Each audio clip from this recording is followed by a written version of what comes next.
Kali ini kelompok kami akan membahas tentang esensi treat dan multicore. Jika dapur terbakar, semua koki atau treat berhenti untuk bekerja. Pada bagian ini saya akan membahas mengenai responsiveness atau responsif. Jadi dari ketiga poin ini kita bisa lihat bahwa penggunaan treat itu tidak hanya meningkatkan performa. Di sini ada parallelism, yang dimana parallelism ini adalah kemampuan sistem bisa dianalogikan seperti koki A dan juga koki B.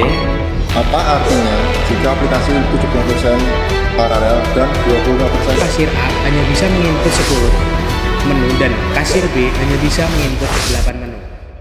Hai, saya Misbah Kurniawan, NIM 25116292. Perkenalkan, nama saya Salman Wajid dengan NIM 25116331. Saya Andia Deputra dengan NIM 23115747. Era Didi Utama DPND Karismawan dengan NIM 25116297. Saya Sari Saibo dengan NIM 25116299. Kali ini kelompok kami akan membahas tentang esensi treat dan multicore. Yang pertama, kita akan membahas perbedaan proses versus treat. Proses ini kita analogikan seperti restoran. Ibarat restoran A memiliki dapur, kasir, bahan makanan, dan staf sendiri. Restoran B juga punya semua itu, tapi tidak bisa memakai bahan makanan dari restoran A. Mereka terisolasi. Jika restoran A terbakar, restoran B akan tetap aman. Terus treat. Kalau treat, kita analogikan seperti koki di dalam dapur. Di dalam dapur restoran A ada 3 koki, atau sama dengan kita analogikan aja 3 koki ini adalah 3 treat. Mereka mengerjakan pesanan yang sama menggunakan kompor, kulkas, dan bahan makanan yang sama. Jika salah satu koki atau salah satu treat berbuat salah, dapur atau kita analogikan sebagai proses masih bisa jalan. Tapi jika dapur terbakar, semua koki atau treat berhenti untuk bekerja. Pada bagian ini saya akan membahas mengenai responsiveness atau responsif. Nah, responsiveness itu adalah kemampuan sistem untuk memberikan respon dengan cepat terhadap tindakan pengguna. Nah, hal ini penting karena dapat meningkatkan user experience atau UX. Nah, di mana pengguna merasa lebih nyaman karena setiap aksi yang mereka lakukan langsung mendapatkan respon dari sistem. Nah, selain itu, sistem yang responsif juga mampu menyesuaikan tampilan di berbagai perangkat seperti HP, tablet, maupun laptop, sehingga pengalaman pengguna tetap optimal di mana saja. Nah, kemudian dengan respon yang cepat dan tampilan yang baik, hal ini juga dapat meningkatkan kepuasan dan retensi pengguna. Karena pengguna cenderung lebih betah menggunakan aplikasi yang responsif dibandingkan yang lambat. Dan yang terakhir, sistem yang responsif juga mencerminkan profesionalitas dan kredibilitas. Karena tampilan yang rapi dan modern akan meningkatkan kepercayaan pengguna terhadap sistem tersebut. Nah, selanjutnya adalah resource sharing atau berbagi sumber daya. Nah, dalam sistem operasi, treat memungkinkan berbagai resource seperti CPU, memori, dan storage untuk digunakan secara bersama-sama. Nah, hal ini membuat pengguna sumber daya menjadi lebih efisien, hemat karena tidak perlu banyak perangkat atau infrastruktur tambahan. Nah, kemudian hal ini juga dapat meningkatkan produktivitas karena pengguna bisa mengakses resource yang dibutuhkan kapan saja sehingga pekerjaan bisa selesai lebih cepat. Dan yang terakhir, resource sharing juga memudahkan kolaborasi karena data dan perangkat dapat digunakan bersama oleh banyak pengguna. Nah, berikutnya adalah ekonomi atau efisiensi dalam penggunaan resource. Nah, treat dikenal lebih hemat dibandingkan proses karena membutuhkan resource yang lebih sedikit. Nah, hal ini membuat sistem dapat menggunakan CPU, memori, dan storage secara lebih optimal tanpa ada yang terbuang percuma.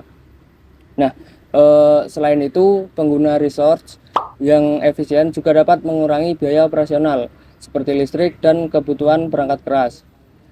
Nah, kemudian sistem juga menjadi lebih stabil dan tidak mudah overload karena resource digunakan secara seimbang. Nah, dan yang terakhir, efisiensi ini juga mendukung skabilitas, di mana sistem bisa menangani lebih banyak pengguna tanpa harus langsung menambah resource dalam jumlah besar. Nah, slide yang terakhir adalah stability atau stabilitas. Nah, scalability merupakan kemampuan sistem untuk berkembang dan menyesuaikan diri ketika jumlah pengguna atau beban kerja meningkat. Nah, sistem yang memiliki scalability yang baik dapat menangani pertumbuhan tanpa perlu perubahan besar pada sistem. Nah, selain itu, pengembangan sistem juga menjadi lebih fleksibel karena resource seperti server atau storage itu bisa ditambahkan secara bertahap sesuai kebutuhan. Walaupun jumlah pengguna meningkat, sistem tetap bisa menjaga performa agar tetap stabil.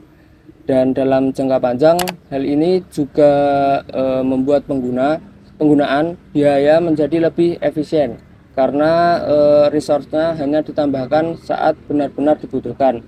Nah, jadi dari ketiga poin ini kita bisa lihat bahwa penggunaan thread itu tidak hanya meningkatkan performa, tetapi juga membuat sistem lebih efisien dan mudah untuk dikembangkan. Pertama itu ada konkurensi, yang dimana konkurensi ini adalah kemampuan sistem untuk mengelola banyak tugas sekaligus dengan beralih antar tugas secara cepat pada satu CPU, yang dimana itu memberikan ilusi berjalan secara bersamaan. Nah, selanjutnya juga konkurensi itu bisa dianalogikan seperti seorang koki atau prosesor. Untuk menangani beberapa pesanan sekaligus, koki melakukan switching antar tugas. Tidak ada pekerjaan fisik yang benar-benar selesai pada detik yang sama. Akan tetapi, semua pesanan diproses dalam waktu yang hampir bersamaan. Untuk slide selanjutnya, di sini ada parallelism, yang dimana parallelism ini adalah kemampuan sistem untuk menjalankan beberapa tugas secara bersamaan pada waktu yang persis sama. Nah, di sini juga parallelism bisa dianalogikan seperti koki A dan juga koki B, atau prosesor 1 dan 2 bekerja pada waktu bersamaan. Kedua pesanan benar-benar diproses di saat yang sama, dan ini meningkatkan kecepatan penyelesaian seluruh pesanan. Hukum Amdahl menyatakan bahwa peningkatan kecepatan speed up program dengan memproses secara paralel terbatas pada fraksi program yang tidak bisa diparalelkan serial. Rumusnya ada di sini. Ini bisa dimasukkan fotonya. Apa artinya jika aplikasi 70% paralel dan 25% serial? Bagian ini bisa dipercepat dengan menambah prosesor. Jika menggunakan 10 prosesor, bagian ini akan berjalan 10 kali lebih cepat. Jika 25% bagian serial, bagian ini tidak bisa dipercepat. Beberapa bagian pun jumlah prosesor yang digunakan. Bagian ini harus berjalan berurutan, misalnya transfer data, inisialisasi awal, dan penulisan file akhir.